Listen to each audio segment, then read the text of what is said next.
Wonderful God has made it possible again for Abounding Grace Foundation to get a clearance in Sierra Leone. Before 2 weeks' time, we'll be in Sierra Leone. And I won't tell you what we're going to see, but I have a little bit clue that it's not going to be an easy one. And it's also going to be a great mission field where souls will be won for Jesus Christ. Okay, if you look at this video that I'm showing you here now, this is one of my toughest prison outreach. The toughest ones are like Kano, Kaduna, Jigawa, all the northern Muslim prisons. That was where I had the toughest time. But I mean, outside Nigeria, this one called Ketekrachi prison in Ghana was my toughest one. Have a look of what happened in the mission. It's laughable now, but by then it wasn't laughable because I had to do what I don't know how to do. That's crossing over this river with a boat. I hate to cross over river, but you have to see what it is, because when it comes to soul winning, I am ready to die for it. That's why I took that step to cross over the river for the first time of this kind of danger. Anyway, I want you to watch it and then join us to make Sierra Leonean prison outreach a successful one. Please, whatever that you are led to, if you want to pay flight ticket, feel free to do so. If you want to pay for hotel, feel free to do so. If you want to support us in any way, logistics in Sierra Leone, buying food for the prisoners, buying medicine, whatever you are led, but please don't be left out, because there will be a great blessing also coming from this outreach. Those that partake in it, we have a long lasting testimony to share. And of course, when we get to Sierra Leone, we're gonna get we have to try to rent a car that will take us from province to province. It's gonna be a tough one, but we have to do all we can to save souls in the prisons. God bless you as you watch this video, and when you finish watching the video, kindly share with your brothers and your sisters and all our youths to see what's going on. God bless you. Yeah. This is me here, Evangelist Christian Chukwuka. I'm trying to see if I can be able to get a good network for all this while to talk to you, but I can't. But let's see if we can manage this network. As you can see now, we are just waiting for, if you look out there now, you see a boat standing there. That boat, that little boat is where all this truck, look at all this truck is gonna enter. So God grant me mercy, God show me mercy, see all the way down there. There's some vehicle here, some trucks here. We are all going to park in this that little boat you are seeing. You see that boat there? And if you can see properly, all of us are going to join that boat to cross over to a place called Ketekrachi. God has given us the grace to cover one other prison this morning, and we've been driving like 3 hours from the place. We covered the prison very early in the morning today, so we've been driving like 3 hours to get to this place so that we can meet up with the boat. And this boat, the last one that is leaving, is around 5 p.m. from Ketekrachi back to this place, this town we are in now. And this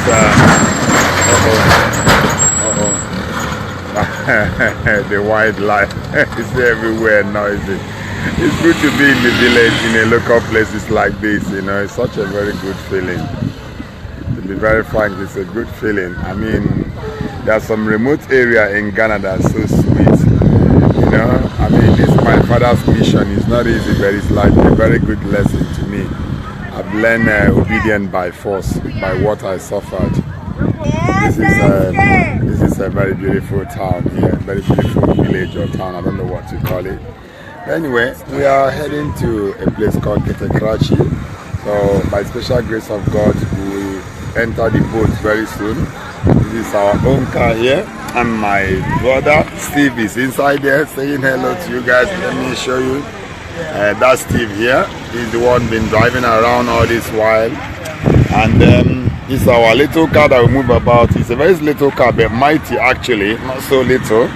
Look at how small the car is. But we have used this car to travel almost all the whole Ghana. See other people there, they are living with their little smaller boats with just only passengers. But we are going to cross with vehicles, so we have to wait for a while. But I believe very soon that we are going to start loading. When we load and cross over this, you have to be praying for me because I hate water. so I don't drive inside there and I faint. That's why when I'm traveling, when I was living in Woolwich, when I was living in Thamesmead, if I want to go to the North Woolwich or the other side of, Barking or whatever, I don't like to cross over that Woolwich ferry.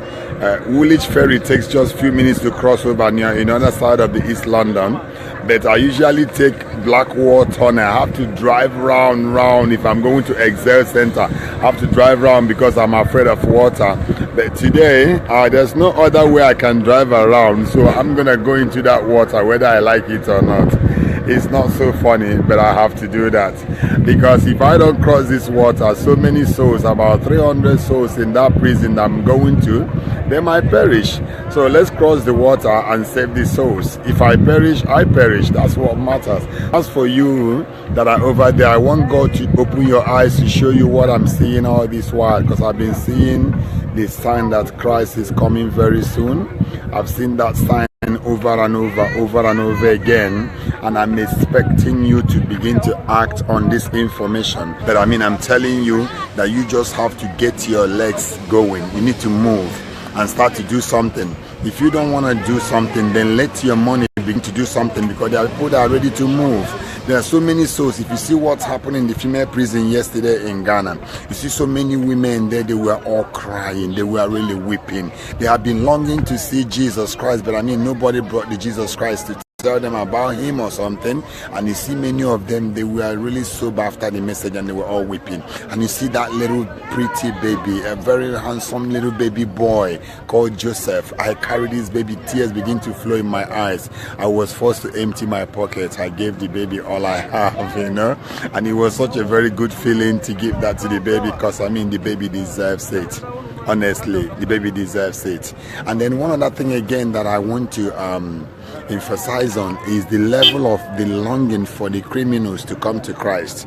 Trust me, the boys are so much longing for Jesus Christ. I'm not mincing word. You better believe me. Many of them, they are tired of criminality. What they want to see now is Jesus coming. They want to see themselves in the camp of those that are going to rapture, but nobody tell them the truth. So I have to take my time. Sometimes I take 2 hours to detail this thing. Sometimes I take 1 hour 30 minutes to detail this thing. It's not just about my testimony alone. Now I have to make them understand that this place, that where we are right now, it's like the last bus stop. Anything can happen anytime from now. Anytime from now, anything can happen. Jesus Christ will show up, and people will be so shocked. People will be so shocked, because so many people are just busy trying to buy their market, trying to buy and sell, trying to do something of their own. But I tell you what, I've seen over and over again several signs that Jesus Christ is at the door, and he's knocking. Believe me, it's knocking. You see, I saw this boat beautifully parked here, waiting for passenger to fill up. That's the way heaven is just parked now, waiting to accommodate, waiting to take the right people. You better jump into this boat if you're one of them. You don't stay out there. Heaven is just the boats that we cruise into the heaven are all packed like this now, waiting at the port of the harbor, at the entrance of the harbor, waiting for those. You need to hurry up and get into that boat, because if you don't, my God, when the boat move, this sea you see here is not a sea that is not an ankle deep sea, it's not a knee deep sea, it's not a waist deep sea, and it's not a shoulder deep sea. This one is overwhelming deep sea that once you step in there to cross, you will be drowned. So don't wait until it's too late. I'm telling you, don't wait until it's too late. The boat is waiting. The boat is waiting, and that boat is heading one direction, that is heaven. But the other one, if this one heading to heaven, you miss it, you have to enter the one that is going to hell. And I pray that none of you watching me now, hearing me saying this thing, will enter that boat that goes to hell. I myself, I made up my mind that I'm going to enter the boat that head to heaven. That's why you see me taking all the blow I'm taking. I know this coming about 2 weeks now in Ghana. It has not been easy for me, but you know what? Even when I feel like I'm about to sick, I say no, I'm not going to be sick. Sometimes I buy, you see this thing this woman is carrying in his head? Look at what she's carrying now. It's called puff puff. That's what I just took as my breakfast and my lunch. I just bought. I don't even know. I don't know if it's clean or not. I don't know how dirty or how bad or how good it is. All I know is, see, that's what that woman is carrying. I just ate 2 of it. That's what I use as my lunch now. I'm telling you. And you can imagine yesterday when I'm done with the prison. I was so thirsty. You know what? I didn't know when I drank the water that they put in the fridge. You know the water they pour in a plastic, in a bottle and put in the fridge? All I needed is just something that is cold. I don't care how dirty or how bad, just something that is cold. I took this water. As I was drinking this water, I was saying within myself, oh my God, what am I drinking? What am I drinking? Trust me, I was afraid drinking the water, but I had to because I was really thirsty. And finally, the first hotel we drive in, thank God it was okay to lie on, you know, without AC and all this. And I said, fine, let's just get our heads rested. So I paid for 2 of us, me and Stephen, 1 room for Stephen and 1 for myself. And we got in the crash, and then early in the morning, journey begins again. And we entered the prison this morning, and the glory of God fell. The glory of God fell like I've never seen. And I know where I'm heading to. And the biggest joy of this mission is that I got some people that got my back, especially these women that pray for me.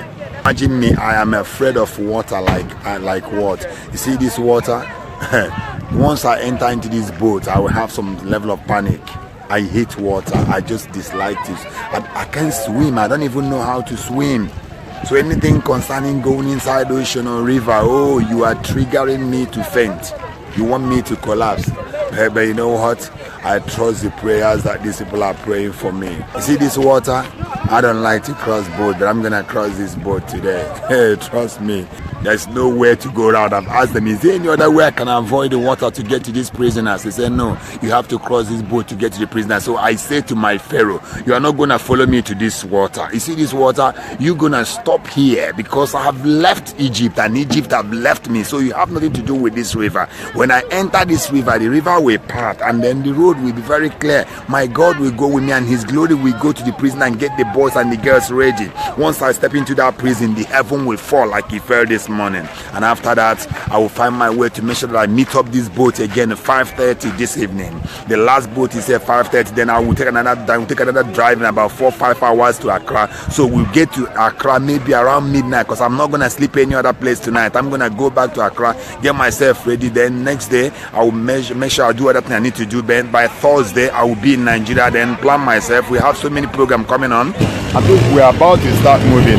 We're about to start loading. So we're gonna start going very soon. So can I just leave you guys now so we can board the boat, and then we will definitely see again when I'm done. Because definitely I'm going to brief you again once we are done. I'm gonna brief you again, okay? And I strongly believe that this trip now, every soul in this prison that we are going to has to be saved. There's no other way out. They have to be saved. Yeah. God bless you. I love each and every one of you. You remain my friend and my best friend always.